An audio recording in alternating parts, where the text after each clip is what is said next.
Ամբողջ Հայաստանի Հանրապետության այս վերջին 35 տարիների պատմության մեջ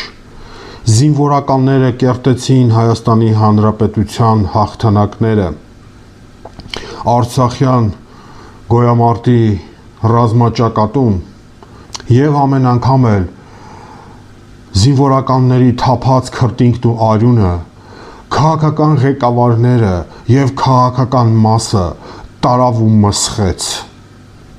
Քաղաքական առաջնորդներ, դուք բոլորդ պարտվել եք։ Դուք եք պարտվել, այլ ոչ թե հայ զինվորը։ Դուք ձեր ապիկար կառավարումով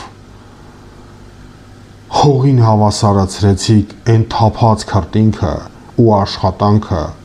որ կատարել էին մեր զինվորականները